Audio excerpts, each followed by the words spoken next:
सुजाता ने मेरे chief mister Tiwari को फोन किया होगा, जिसने बंगले पर पहुंचते ही तफ्तीश शुरू कर दी होगी। बंगले में अपने बेडरूम की मैं जो हालत बनाया था, उससे यही साबित होता था कि मुझे गुंडों ने अगवा किया है और मैंने अगवा होने से पहले मज़ाहमत भी की थी। सुजाता ने मिस्टर तिवाड़ी को ये भी बता दिया होगा कि मैंने उससे इन गुंडों का जिक्र किया था जो मुझसे 1 लाख रुपया मांग रहे थे, और मैंने भी कहा था कि मैं मिस्टर तिवाड़ी से सुबह बात करूंगा, क्योंकि इस सिलसिले में सिर्फ उन्हीं पर मैं भरोसा कर सकता हूँ। इसका असर मिस्टर तिवाड़ी पर जरूर हुआ होगा और उन्हें ये यकीन करने में कोई शुबा नहीं होगा कि मैं सचमुच जराइम पेशा और ब्लैकमेलर किस्म के गुंडों के हत्थे चढ़ गया हूँ। ऐसी सूरत में ये कुदरती अमर था कि मिस्टर तिवाड़ी ने पुलिस को रिपोर्ट कर दी होगी और उनकी वजह से पुलिस कुछ ज्यादा ही तेजी से हरकत में आ गई होगी और मुमकिन है भोपाल और झांसी की पुलिस को भी खबरदार कर दिया हो। चुनाचे मेरे लिए भी जरूरी हो गया था कि भोपाल, झांसी और नागपुर तक की पुलिस से खबरदार रहूं। नागपुर से निकलने के बाद मैं अपने आप को पुलिस से किसी हद तक महफूज समझ सकता था। नागपुर एक्सप्रेस छोटे छोटे स्टेशन छोड़े जा रही थी।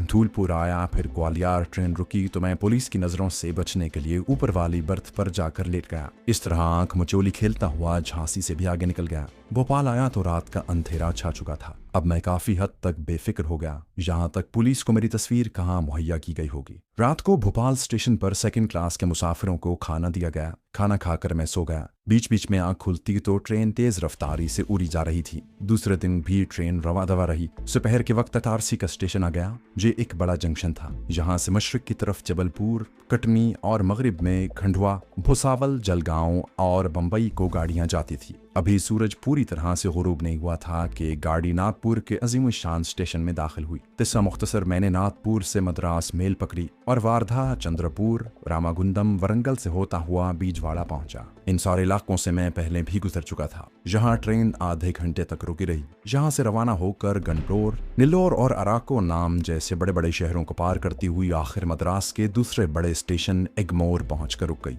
अब मैं बहुत हद तक आजादी से चल फिर सकता था, क्योंकि ये सूबा ही दूसरा था, यानी तमिलनाडु। आगे फिर भारत की निचली तिकोन तक 1 रात 1 दिन का सफर था। मद्रास स्टेशन के 2nd क्लास वेटिंग रूम में मैंने घुसीटियां खाना खाया और पता किया कि धनुषकोडी को चाहने वाली गाड़ी कब छूटती है। रात हो गई थी। धनुषकोडी भारत की तिकोन का जनूब मशरिकी जानिब आखिरी रेलवे स्टेशन है। उसके आगे 25 मील की एक समंदरी खाड़ी है, जिसके दूसरे किनारे पर श्रीलंका का मुल्क शुरू हो जाता है। मैं इस सफर को मजीद लंबा नहीं करना चाहता था। आप ये समझ लीजिए कि मद्रास से मैंने जो ट्रेन पकड़ी, उसने मुझे सारी रात और दूसरे दिन के सफर के बाद शाम के वक्त धनुषकोडी पहुंचा दिया। आजकल ये इलाका तमिल गोरिलों की सरगर्मियों का मरकज बना हुआ था। उस जमाने में यह तहरीक अपने इब्तदाई दौर में थी और सिर्फ तमिल और सिन्हाली एजेंटों की खुफिया सरगर्मियों तक ही महदूद थी। इस वजह से श्रीलंका में हालात पुरसुकून थे और जाफना का शुमाली इलाका भी अभी तमिल गोरिलों और सरकारी फौजियों की तबाही का मरकज नहीं बना था। धनुषकोडी से मैंने एक बहवी जहाज में सवार होकर खाड़ी को पार किया और श्रीलंका की छोटी सी बंदरगाह टाली मनार पर उतर पड़ा।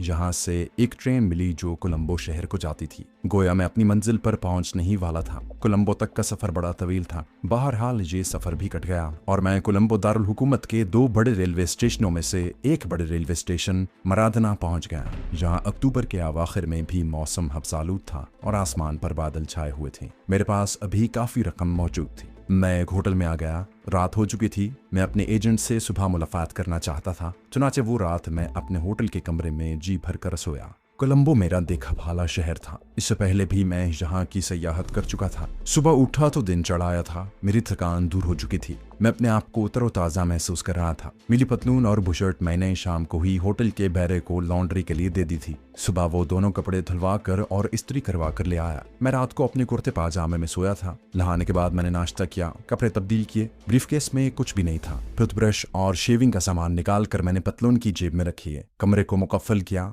लॉबी में आकर चाबी काउंटर पर दी और होटल से बाहर निकल आया। यहाँ से टैक्सी पकड़ी और उसे बोरीला जंक्शन की तरफ जाने को कहा। बोरीला जंक्शन एक चौक है जहाँ से एक सड़क टेम्पल रोड के नाम से बुद्ध मंदिर की तरफ जाती है। मैंने टैक्सी छोड़ दी, सिगरेट सुलगाया और बड़े इत्मीनान से कदम उठाता हुआ टेम्पल रोड के फुटपाथ पर चल पड़ा। मैं जिस तरफ चल रहा था बुद्ध मंदिर उसी तरफ था। इस मंदिर के सामने कोई इंग्लिश बुक हाउस था जो मेरा टारगेट था। अपना कोड वर्ड मुझे याद था। बॉस ने मुझे अपने एजेंट का जो कोड वर्ड बताया था उसे मैंने असबर कर लिया था। वो ये था, यहाँ सूरजमुखी के फूल नहीं होते। वैसे भी मुझे अपने एजेंट के बारे में निशानी बता दी गई थी कि उसके माथे पर जख्म का एक निशान है। मेरी तस्वीर उसे पहुंचा दी गई थी। चलते चलते मैं बुद्ध मंदिर के करीब आ गया। यहाँ आकर दुकानें खत्म हो जाती हैं और मंदिर का जंगला शुरू हो जाता है। जंगले के ऊपर मंदिर को जाने वाली सीढ़ियों के पास इमली का एक घिनौना दरख्त था। मैं यूं दरख्त और मंदिर को तकने लगा जैसे कोई सैयाह हूं। उस वक्त ख्याल आया कि मुझे कैमरा जरूर अपने गले में लटका लेना चाहिए था। बहरहाल मैंने एक निगाह सामने वाले बुक हाउस पर डाली।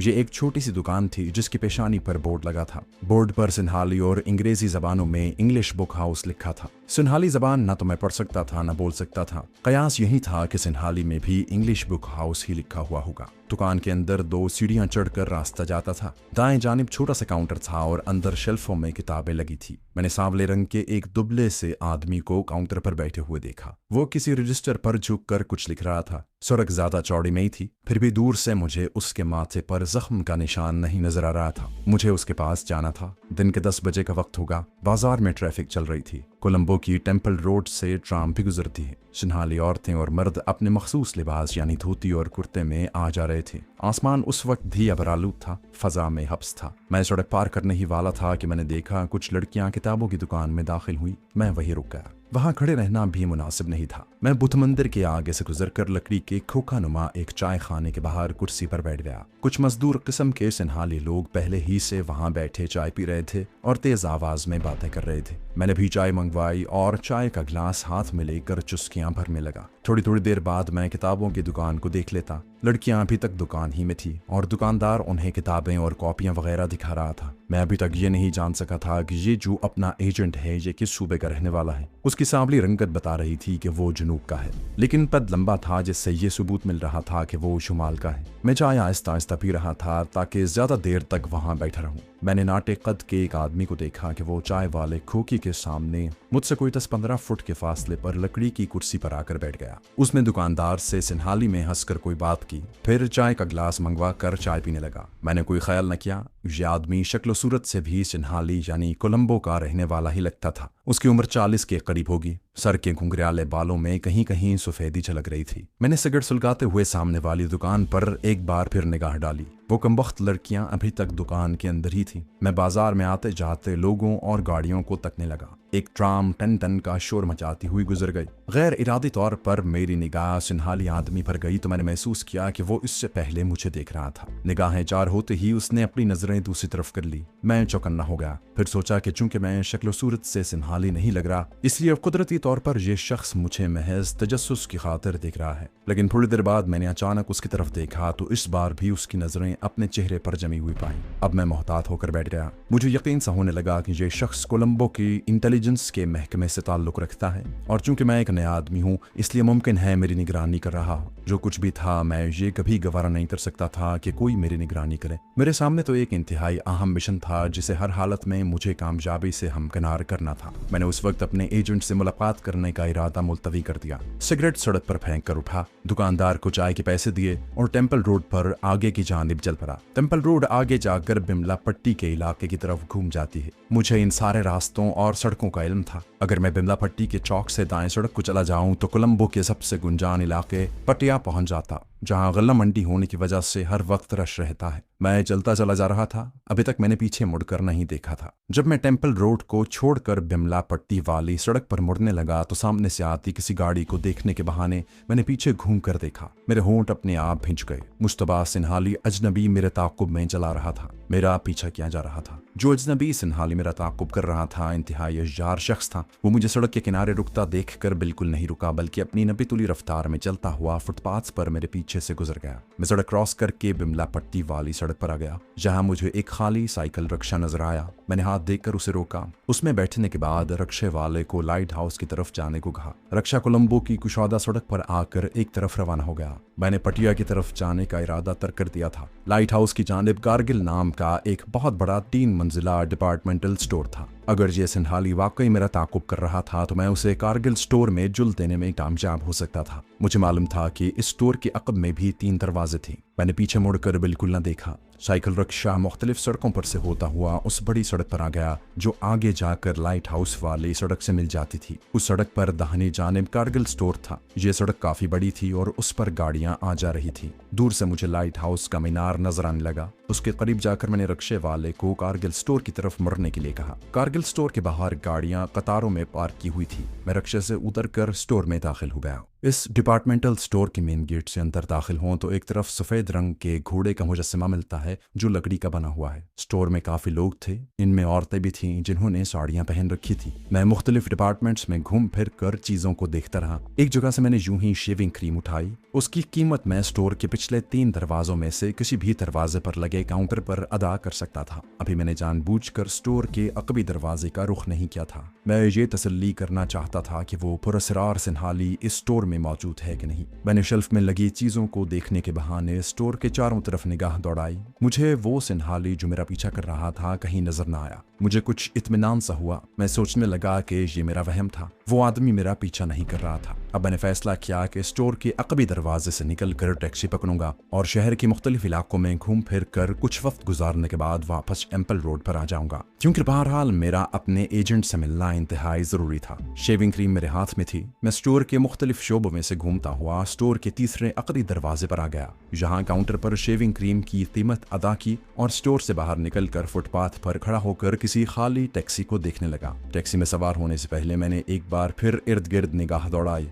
वो मुश्तबा सिन्हाली यहाँ भी कहीं नजर न आया। मैंने इत्मीनान का सांस लिया और मुस्कुराते हुए टैक्सी में बैठ गया और ड्राइवर से गॉल रोड चलने को कहा। गॉल रोड कोलंबो की सबसे कुशादा और बड़ी सड़क है। मैंने सोचा कि इधर उधर घूमने फिरने की बजाय बेहतर है कि मैं साहिल समंदर पर चलकर कुछ वक्त गुजार लेता हूँ। टैक्सी लाइट हाउस वाले इलाके से निकलकर गॉल रोड पर आई तो समंदर की नमी फजा में महसूस हुई। गॉल रोड की एक जानिब बंगले बने हुए हैं। हर 4 बंगलों के बाद दरमियान में से एक छोटी सी सड़क सीधी समंदर की तरफ जाती है, जो गॉल रोड की एक जानिब दूर माउंट लियोनिया क्लब के बीच तक चला गया है। माउंट लियोनिया क्लब साहिल समंदर का बड़ा मशहूर क्लब है और उसके करीब ही गाल फेस होटल भी है, जो कोलंबो का सबसे बड़ा 5 स्टार होटल है और जहां गैर मुल्की मेहमानों को भी ठहराया जाता है। माउंट लवीनिया वाले साहिल पर आकर मैंने टैक्सी छोड़ दी। मेरे सामने नीला समंदर दूर तक फैला हुआ था। कोलंबो का ब्रीच बड़ा खूबसूरत और दीदा ज़ेब है। समंदर की लहरें दूर दूर से आकर साहिल की रेत को चूम कर वापस चली जाती हैं। साहिल पर नारियल के दरख्तों की कतारें दूर तक चली गई हैं। इन दरख्तों के नीचे सिन्हाली मजदूर औरतें और मर्द कहीं कहीं नारियल की छाल के रस्से बुनते भी नजर आ जाते हैं। सिन्हाली औरतें मर्दों के मुकाबले में ज्यादा जफाकश होती हैं। आमतौर पर उनका रंग काला या गहरा ब्राउन होता है। वो काम करते हुए कभी कभी सिन्हाली लोकगीत भी गाने लगती है। मैं साहिल समंदर पर नारियल के एक दरख्त के नीचे इस तरह बैठ गया कि मेरा चेहरा सड़क की जानिब था। साहिल समंदर पर आमतौर पर शाम को रश होता है। उस वक्त बीच तकरीबन खाली था। सिर्फ चंद एक गैर मुल्की जोड़े पतलूनों के पांचे उठाए समंदर की लहरों में दौड़ लगा रहे थे।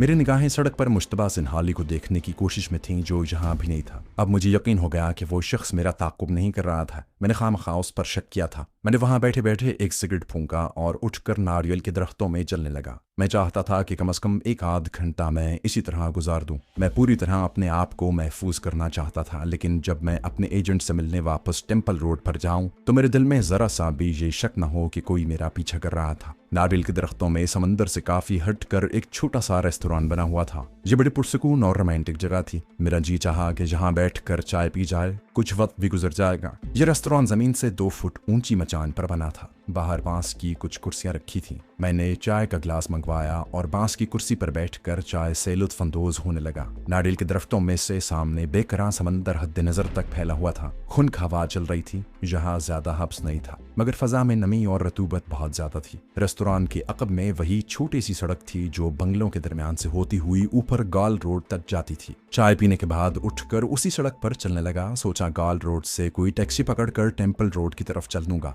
बंगलों के दरमियान से गुजरने वाली सड़क बिल्कुल सुनसान थी। बंगलों के बागीचों में उगे हुए नारियल और इमली के दरख्त सड़क पर झुके हुए थे। गॉल रोड पर आया तो ट्रैफिक का हल्का हल्का शोर बेदार हो गया। गाड़ियां एक दूसरे के आगे पीछे गुजर रही थी। मुझे भी टैक्सी की तलाश हुई। मैं टैक्सी के लिए इधर उधर देख रहा था कि अचानक मेरा दिल धक से रह गया। वही सिन्हाली जिसके बारे में मैं समझ रहा था कि अब वो मेरा ताकुब नहीं कर रहा, मुझसे थोड़ी दूर बिजली के खंबे के नीचे खड़ा सिगरेट पीते हुए आती जाती गाड़ियों को देख रहा था। एक पल के लिए तो जैसे जमीन ने मेरे पांव जकड़ लिए। मैं अपनी जगह पर साकित हो गया। अब इसमें शक-ओ-शुबे की कोई गुंजाइश नहीं थी कि ये शख्स कोलंबो की CID का आदमी है और कस्तन मेरा पीछा कर रहा है या मेरी निगरानी कर रहा है। खुदा जाने कारगिल डिपार्टमेंटल स्टोर से गुम होकर वो यहाँ अचानक कैसे नमूदार हो गया। बहरहाल ये शख्स मेरे मिशन के लिए एक बहुत बड़ा चैलेंज बन गया था और इस शख्स से हर हालत में छुटकारा पाना मेरे लिए जरूरी हो गया था। मैंने टेम्पल रोड पर अपने एजेंट से मुलाकात करने के इरादे को एक बार फिर मुलतवी कर दिया। अब मैं सबसे पहले अपने रास्ते की बड़ी रुकावट यानी उस सिन्हाली जासूस से निजात हासिल करना चाहता था।